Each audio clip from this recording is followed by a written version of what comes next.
Our choice is not national government versus state government. We have different kinds of functions that need to be carried out by different kinds of institutions at different levels. Subsidiarity is a political idea, which is solve the problem at the lowest possible level of government that can actually solve the problem. Don't try to solve the problem at a low level of government if it requires a higher level of government. But if you want to get climate change under control or peace and nuclear war, you need global institutions. The U.S. doesn't sign most new UN treaties because it says we're sovereign and so forth. But what do we get out of this? We get a world that can't solve its problems, and we're closer than ever to nuclear Armageddon.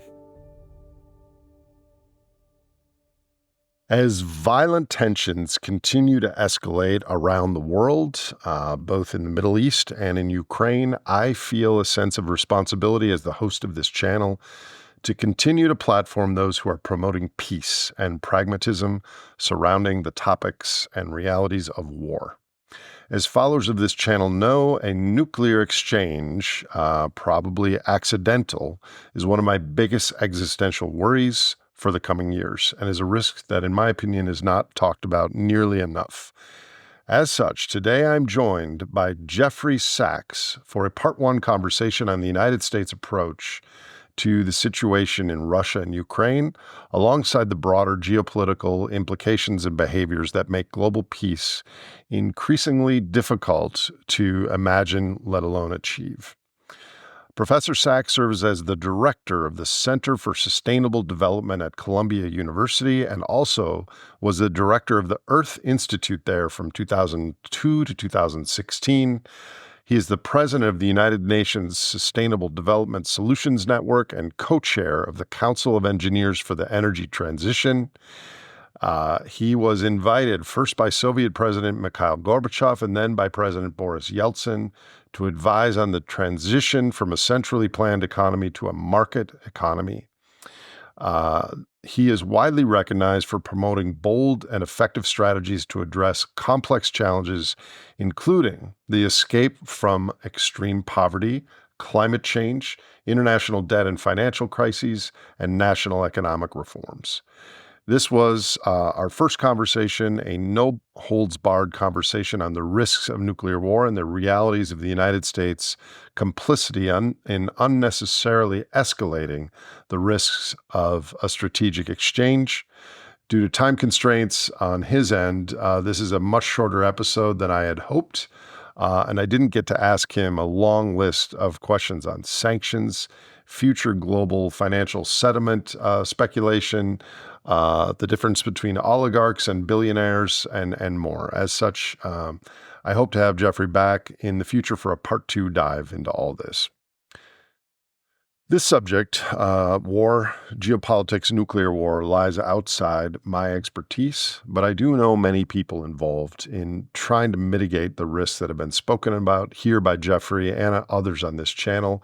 I feel this is a critical message for people to understand because a strategic nuclear weapon exchange would mean the end of humanity and Earth as we know it. It's a lose-lose situation for complex life and all the things that we're working on in other domains. Jeff Sachs holds the perspective of someone who has been intimately involved in global relationships over the several decades since the 1990s on these issues and understands the risks that we currently face. With that, please welcome Jeffrey Sachs.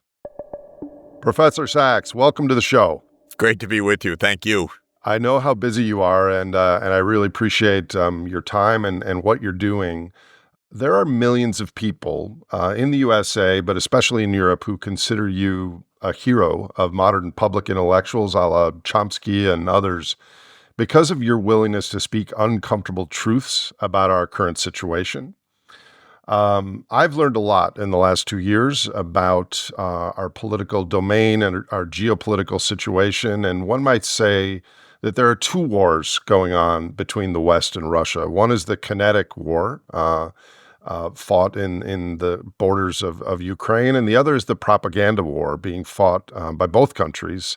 You, at no small personal risk, have publicly spoken out about the complexities and risks of our current situation that are quite counter to the standard narrative. Why is this so important to be doing this? Well, I'm speaking out because I'm worried about nuclear war. It's simple. I'm worried about war in general. I uh, abhor the fact that uh, eventually there will be a settlement in Ukraine, but it will be hundreds of thousands of Ukrainians needlessly dead before we get to that.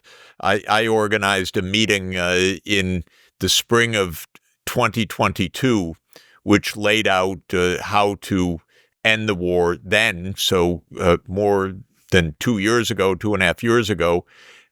When I look at what we said and wrote, I'd stick with every word. Basically, we said if this goes on, a lot of people are going to die. A lot of people are going to suffer, but it's not going to solve anything. Russia's not going to lose on the battlefield. Whatever is thought, we have to get to the underlying politics of this. There are real politics. This is not that President Putin is some delusional Peter the Great. This is about politics. And if you don't talk honestly about what's at the essence of crises, you don't solve them. You just kill a lot of people. The thing that amazes me, maybe not amazes me, the thing that distresses me is if you listen to our officials, our members of Congress and all the rest, they don't even care how many Ukrainians are dying. It's just not an issue. It's not talked about. It's not what could we do to stop the suffering. It's just kind of blind foolishness, recklessness that needs to end. So my understanding, and of course, my understanding is informed only by personal conversations, not by the U.S. media as such, is there's been 4, 5, 6 almost negotiations in the last couple years, and obviously those never came to fruition for various reasons.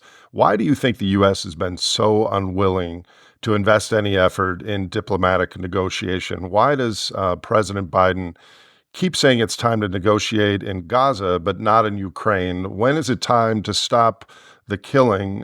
You mentioned in your recent interview with Tucker Carlson, 1,000 to 2,000 Ukrainians are dying every day. Dying and wounded. We don't know exactly the count, but just to be clear, casualties, right. at a huge cost and enormous rate.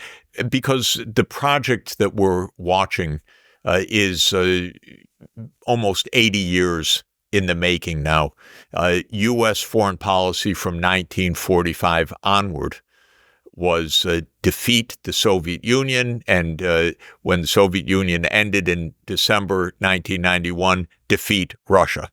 Now, from the beginning, the whole Cold War in 1945, which we are taught and raised and reflexively blame everything on Stalin and the Soviet Union, was in no small part an American concoction.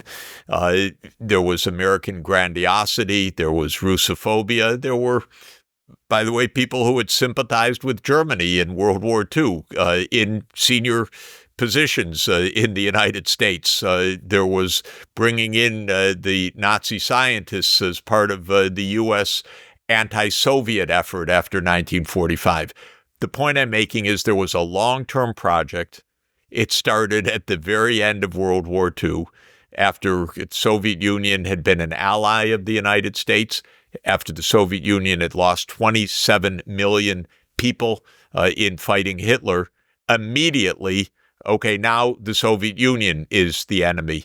It happened very quickly, by the way. It happened soon after Roosevelt's death, and hardliners in the U.S. government said, now our next confrontation is with the Soviet Union. Well, be that as it may, whatever one wants to say about the Cold War, when the Cold War ended, supposedly, in 1991, with the demise of the Soviet Union itself, and in the years preceding that, with Mikhail Gorbachev saying peace, democratization, reform, openness. Remember glasnost and perestroika? Uh, the U.S. was saying, yeah, this is great. Now we're going to really be in charge of everything. And my greatest disappointment, because I saw it close up from the late 1980s and the early 1990s till now, was rather than the U.S. saying, great, peace, a partner, we can cooperate. We said, oh, now we run the whole world. Now it's finally ready. And starting in 1991-92 was the so-called unipolar world, or sometimes called American hegemony, or sometimes called full spectrum dominance, or sometimes called the American empire, or sometimes called the indispensable nation. But the hubris that came over the U.S. was enormous, and one part of the hubris was now we can basically make sure that Russia really falls into line. After all this trouble, we'll have a U.S.-led world. Russia could be part of that U.S.-led world, but we're going to expand our military bases around the world. We're going to expand NATO in particular, completely contrary to the promises we just gave to Gorbachev and to Yeltsin that we would not move NATO 1 inch eastward, because now the United States can do what it wants. That project, again, that specific project is more than 30 years old. So it's right to talk about Project Ukraine. It's deeply embedded in U.S. strategy, in U.S. mindsets, in CIA operations, in military plans. NATO will enlarge to surround Russia in the Black Sea. Now, for Russia, that was a red line. That's why we have this war in Ukraine, because Russia kept saying, don't do it, don't do it, don't do it. We kept saying, you have no say. We can do what we want. You literally have no role in our decision over NATO. It's none of your business. It would be like Russia establishing a military base on the Rio Grande on the Mexican side, and Russia and Mexico celebrating this, and the United States saying, don't do it. And Russia saying, but it's none of your business. It's nothing you can have any say over. This is Mexico's choice. If the U.S. would say that, I'd be impressed. We said the opposite 201 years ago. We call it the Monroe Doctrine. We say it repeatedly. Don't you dare come close to the United States, you overseas powers and threats. By the way, just to show you the double standard, I know of a country in the Caribbean where China proposed to build a hospital. Oh, the U.S. was all over this government. Don't you dare accept that. A hospital. Because that would be interference in America's backyard. Here we're talking about NATO in Russia's 2,100-kilometer border at a time, by the way, when the U.S. is putting in missile systems, again, where the U.S. says, no, it's none of your business whether we put in Aegis missiles in Poland or Romania or any other place. So basically for 30 years, we told Russia, you're nothing. You listen to us, U.S.-led world, all can be fine. We can do what we want. We can go to war where we want. We can overthrow your allies whenever we want. We can divide your allied countries like Serbia, breaking apart Kosovo when we want. And we can change regimes when we want, like we did in a coup in Ukraine in February 2014, where the U.S. was deeply involved. And it's none of your business because we are the United States of America. Well, eventually that gets you into war. That's the war we're in. Biden has been deeply part of this all along. That's important to understand to answer your question, why Biden doesn't want to negotiate. Since the 1990s, he's been the senator and then the vice president and the president of the military-industrial complex. I have so many questions. Let me just start with this. For someone that hasn't followed the history of this situation in Ukraine and Russia. Your comments sound on the surface pro-Russian and anti-American, yet you and I are both residing in the United States. Um, what is your response to that? Well, I'm pro-American, I'm pro-Russian, I'm pro-China, I'm pro-Earth. I want us to get along. I'm completely anti-war, especially in the nuclear age, because I actually don't want our world blown up. I want my grandchildren to have a future, and I know how many stupid people are around, and I know how many nuclear weapons are around, and I do not want us uh, trying to find out whether Russia's bluffing or not when it says this is our red line. I mean, that's fine if you're playing a board game, but not if you're playing with the future of the planet. Well, that's why I asked you on the show. This is not my issue. My issue is biodiversity and the sixth mass extinction and post-growth economics on what we do at the cresting of the carbon pulse. But unless we solve this, none of those issues matter. So you mentioned earlier the word full spectrum dominance. Can you describe what that means and what happens if the USA no longer has full spectrum dominance or is perceived to no longer have full spectrum dominance? Well, full spectrum dominance is a formal term of the Defense Department that goes back several decades, where the idea is that the United States should be the dominant power in every potential military theater of the world, in Europe, in Africa, and the Americas, in East Asia, and so on. And full spectrum dominance means dominance in all dimensions of military and security related areas. So from all of the different theaters of war, all of the different relevant technologies, cyber, and others that the U.S. should dominate.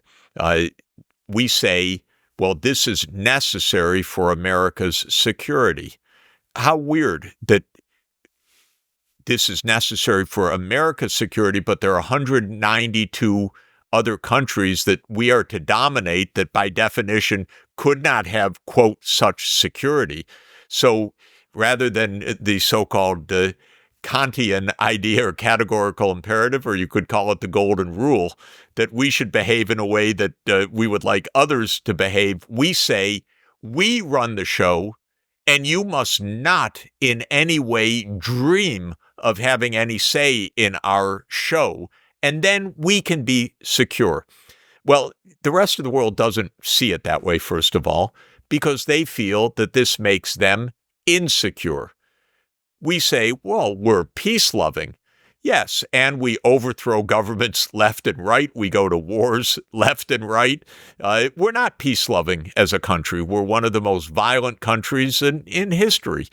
We have bombed civilian populations all over the world. By the way, is that anti-American? No, it is anti-military industrial complex. Yes, I like America. I want to live here. It's in my home.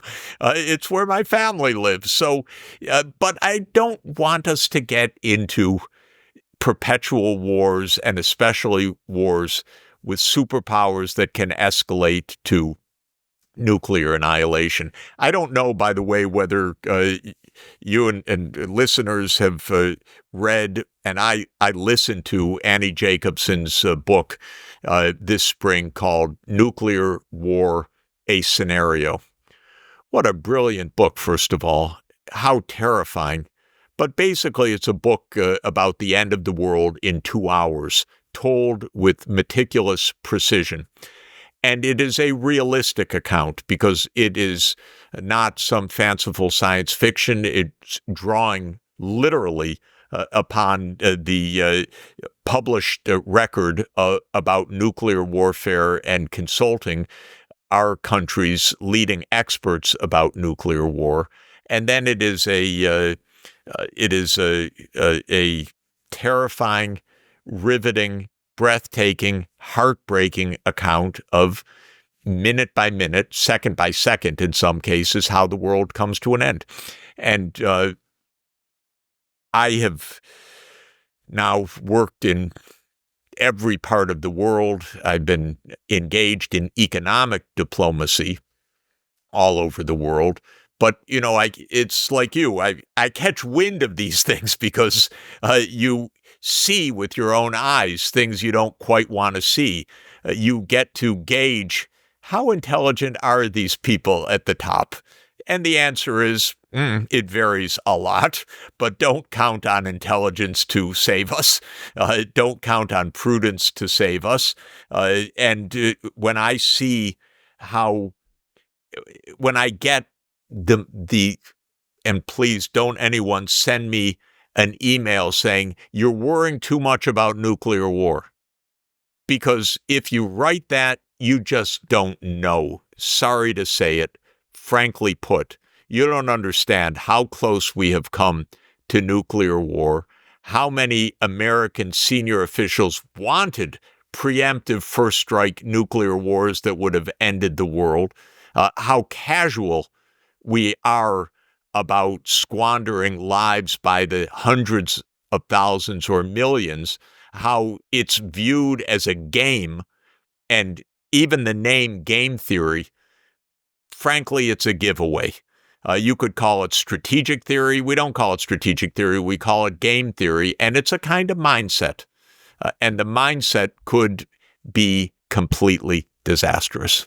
I'm quite well aware of the logic underpinning that. I'd like to have Annie Jacobson and maybe you and others on a round table, because I think this is so important to be discussed. Let me ask you a question I planned to ask at the end, but it follows on what you were just saying. I'll start with a quote.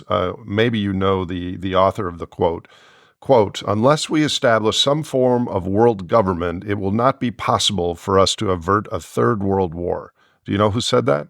No. Winston Churchill. So my question is, great quotation. When did he say it? Do you know offhand? I don't know. Okay, know. We'll look it up.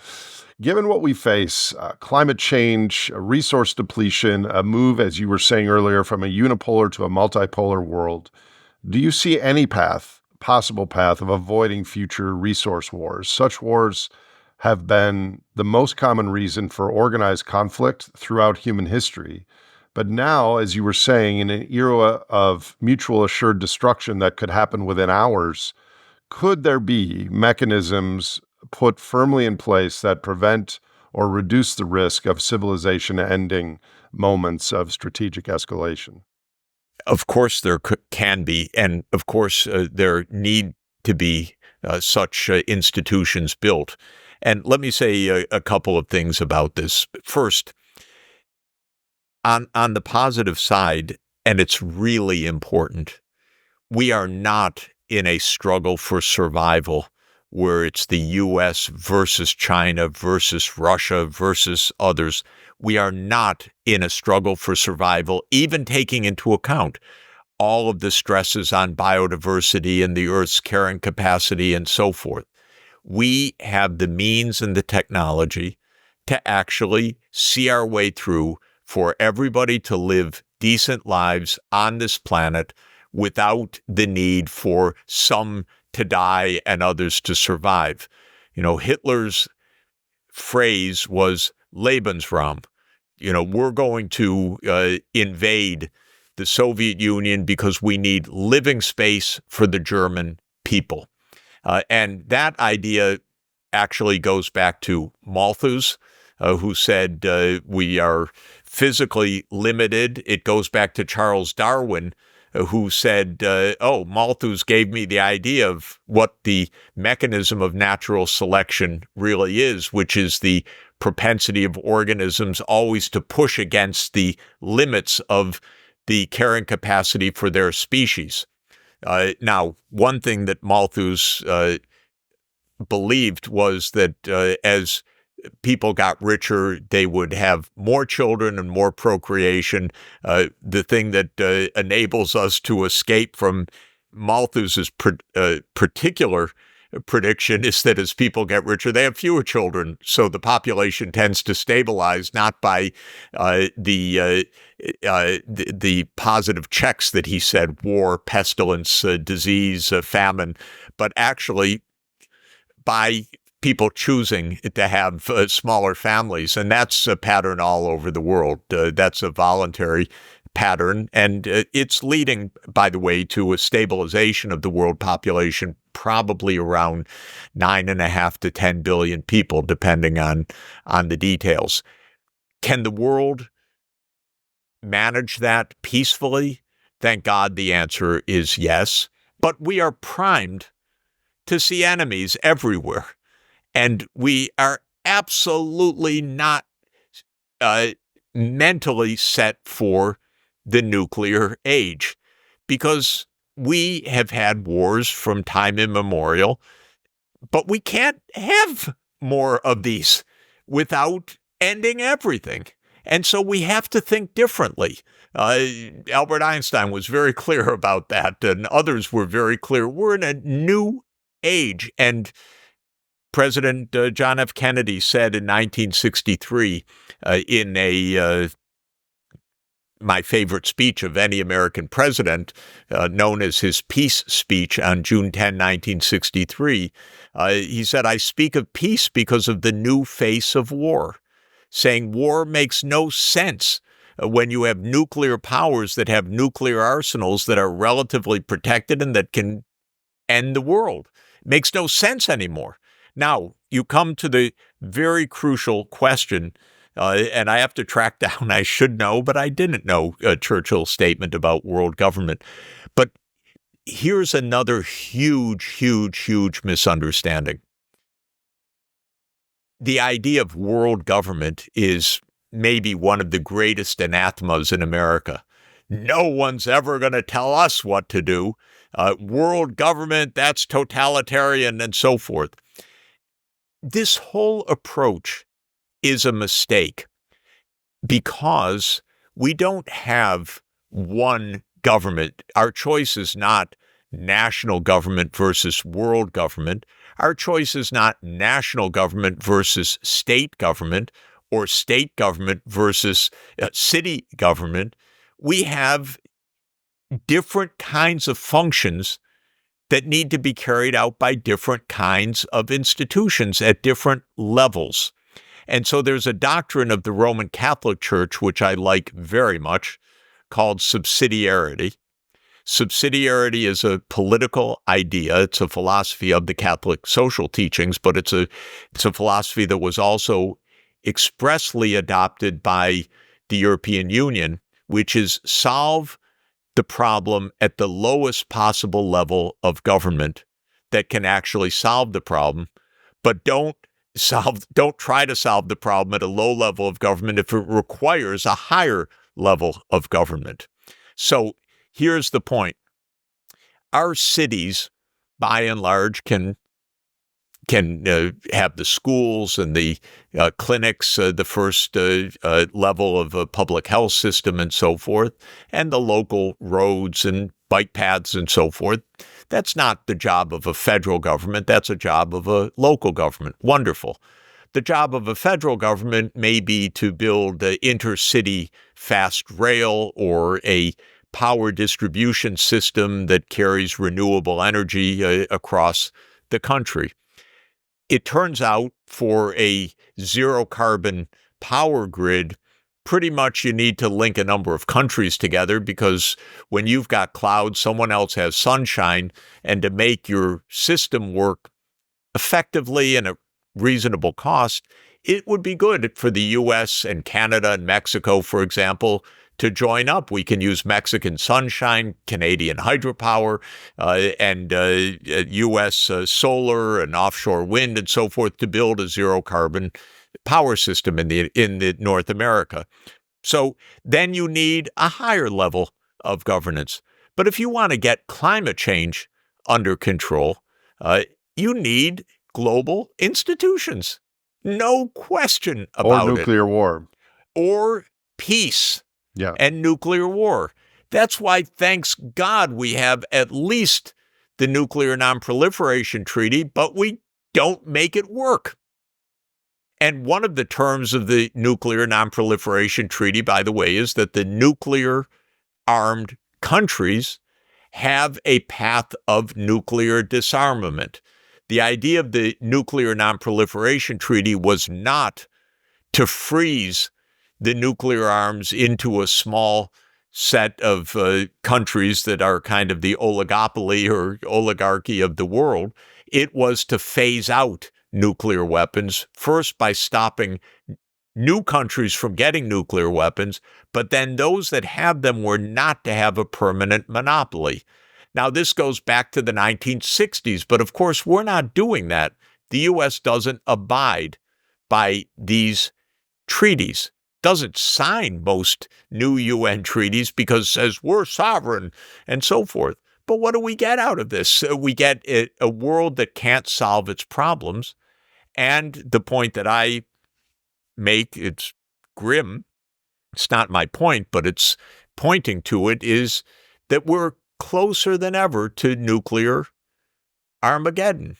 And we have the Bulletin of Atomic Scientists and their doomsday clock as the best single point of reference, because that is a clock which is a metaphor for how close we are to nuclear war, that is informed by extraordinarily sophisticated opinion. And the bulletin moves the clock with the hand closer or farther from midnight, depending on our state of affairs. And we are just 90 seconds to midnight now, the closest that the doomsday clock has been since it was launched as this public education vehicle in 1947. So I eventually want to get back to the specific situation in Ukraine, but I have so many follow-up thoughts to what you just said. Here's one.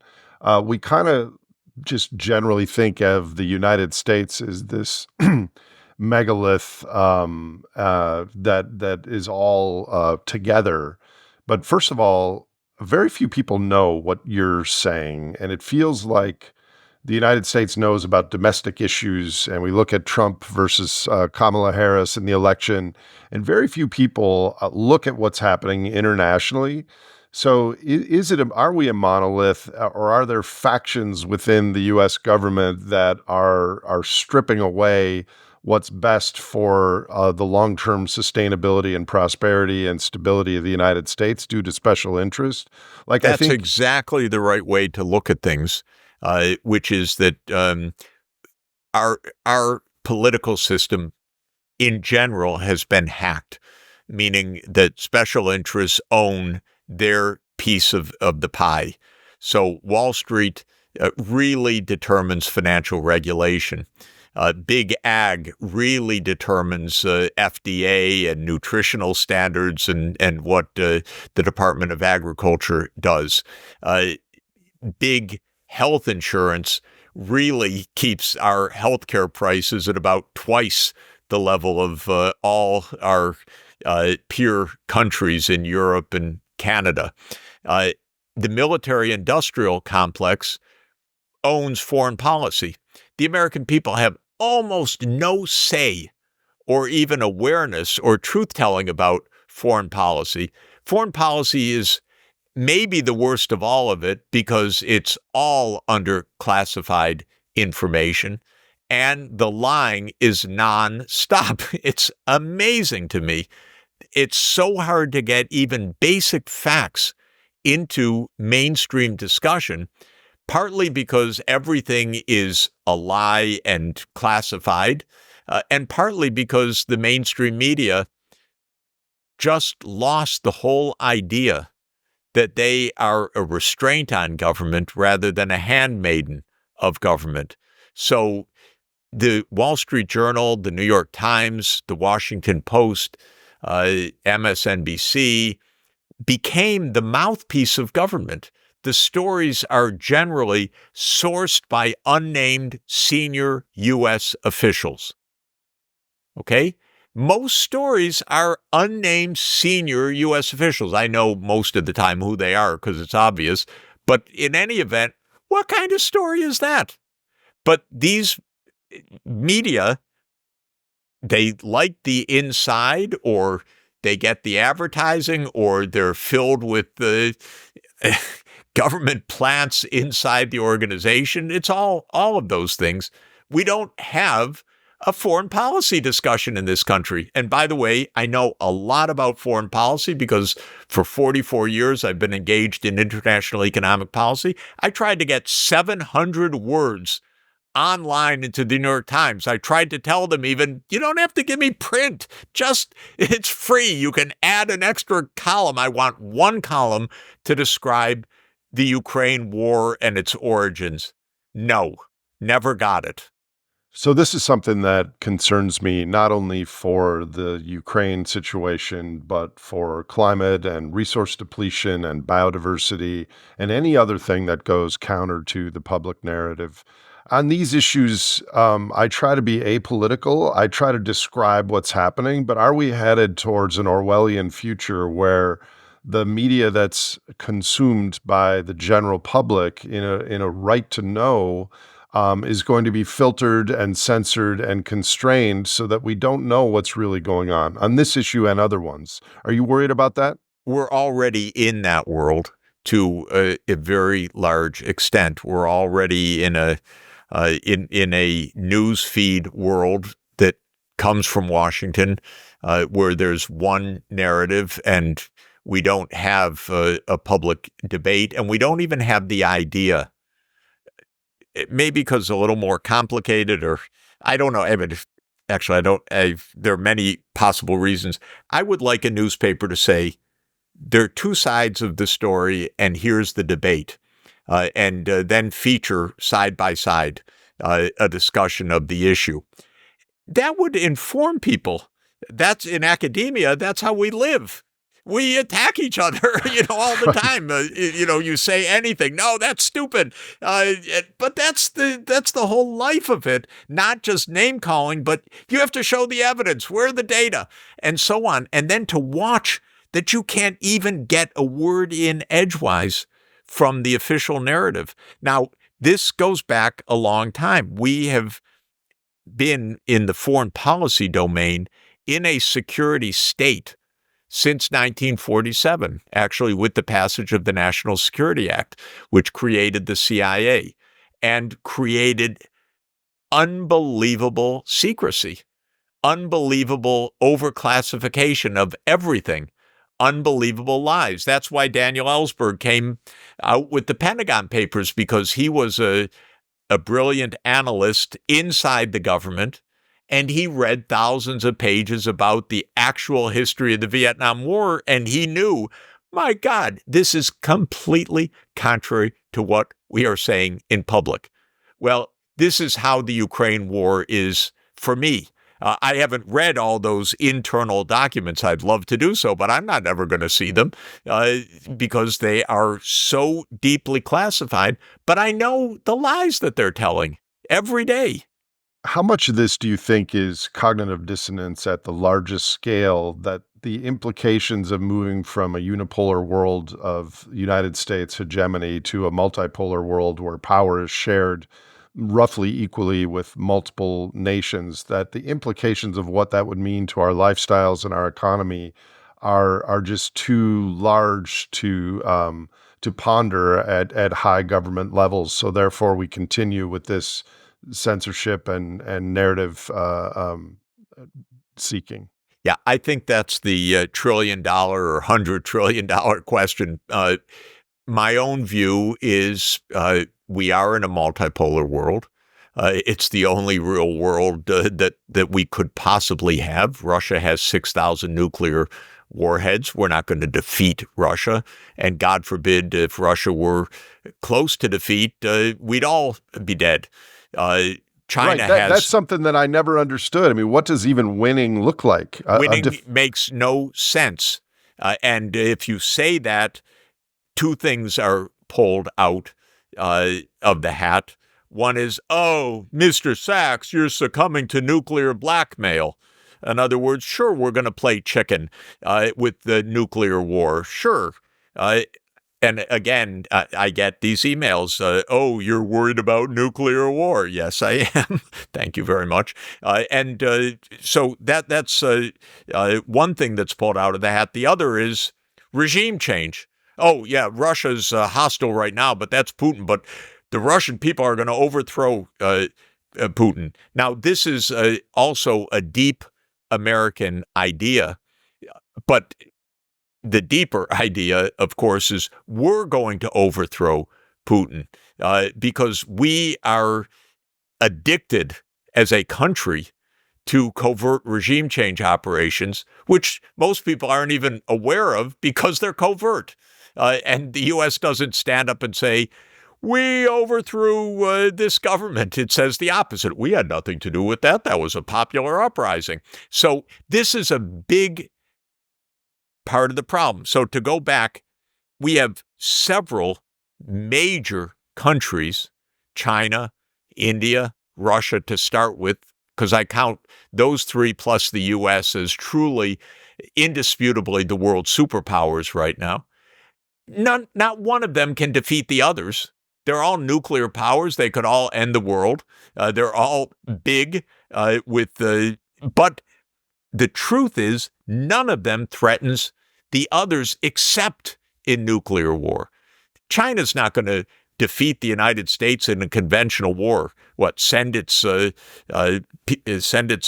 army across the Pacific in the Navy? Come on, this is absurd. China doesn't threaten the United States, except if we stumble into a nuclear war. So what's the lesson of that? Avoid nuclear war.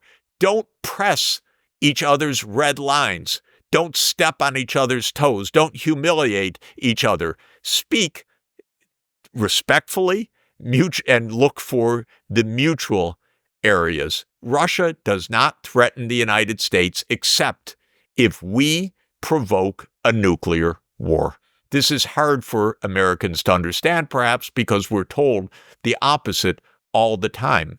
But the opposite is the message of the military-industrial complex, which, by the way, doesn't mind a $1 trillion a year business program. So that's not the only reason we have this. We have grandiosity, we have hubris, we have a long-standing messianic view, a belief that we're the only ones that can run the world, blah, blah, blah. You're living in a past world, Mr. Biden. You were an advisor to Boris Yeltsin after the collapse of the Soviet Union. And to Gorbachev before that. I didn't know that. Yes, because I worked with his economic team trying to get Western help for a kind of soft landing for the financial crisis that the Soviet Union felt so that we wouldn't get into disaster. So how does the current situation between NATO and Russia rhyme with the USA and the Soviet Union 30 years ago when you were directly involved? What's similar and what's different? In 1989, 90, 91, 92, when I was working in Poland and Central Europe and Ukraine, in the Soviet Union, then Russia, in Estonia, it was like a miracle. Peace. The Cold War, the possibility of nuclear war. Done. Russia, we want to be a normal country. We want to be a democracy. We want to be your best friends, United States.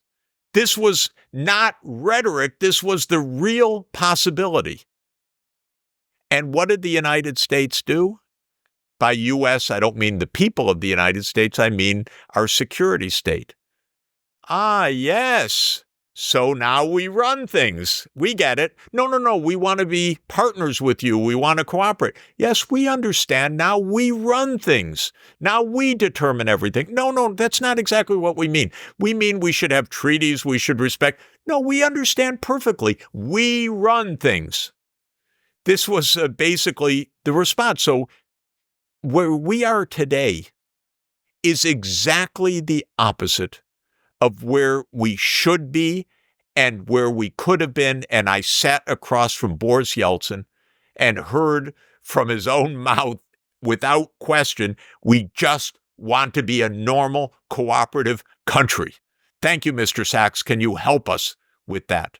And it wasn't some crazy rhetoric or spy novel or anything else.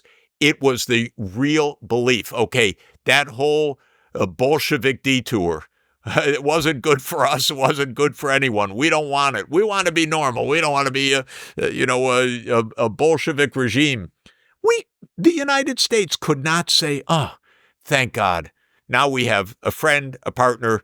Let's work on this and figure out how to move forward. To this day, we can't do that. We see everyone big as an enemy because it threatens U.S. Full spectrum dominance, because it threatens U.S.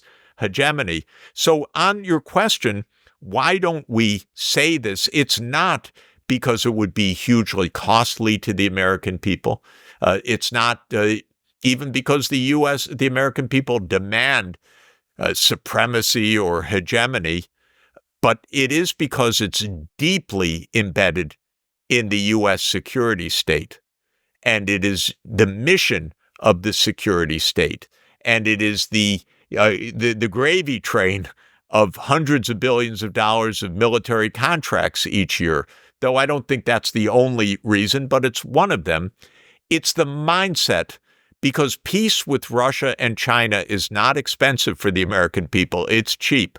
We have $1 trillion a year military budget now. That's just counting the baseline, because there's a lot above that, like veterans benefits, that are another very heavy load, not even counted in that first $1 trillion. This is expensive. These wars have cost us many trillions of dollars. So it's not costly to be peaceful. It's only beneficial. But our mindset has to change. Listening to you, and I think probably many of the viewers and listeners might feel the same, as residents of the United States, this makes me feel kind of crappy to be an American, even though this isn't what I stand for, and this isn't what a lot of our countrymen and women stand for. But we are used to 200,000 kilocalories a day worth of primary energy, and these wars have controlled oil and the flow of spice, metaphorically, in the world. How can I travel a lot, and I love meeting people in other countries, and they used to really admire the United States, and I'm seeing that tarnish a little bit. As people, as individuals, we have camaraderie and trust and love and collaborate on world issues, on biodiversity and climate. But there's this government, it's feeling like it's shifting a little bit, and we've lost that international goodwill. How can we get that back? And what are your thoughts on that? We need not our security state. We need our republic. The Roman Republic became the Roman Empire. The American Republic became the American Empire. We didn't name it that. We didn't call it that. But we became a security state already in January 17, 1961. In his farewell address, Dwight Eisenhower warned us about this, and he knew that we had the military-industrial complex. We've had one review of the CIA since its inception 77 years ago. Are you kidding? One time, the Church Committee. Since then, no public scrutiny, no understanding, no review. So we need to get our country back in a very direct way. Stop the secrecy. Make foreign policy a matter of national discourse and Republican virtues. And by Republican, I mean small r. I don't mean the party. I mean the republic. That this is a matter for the American people, not for a few security officials to determine the life and death of the planet. Nate, thank you for having me. I have to run right now. We went a little bit over, which is wonderful because it's a great conversation, and I appreciate it, and I look forward to the next chance.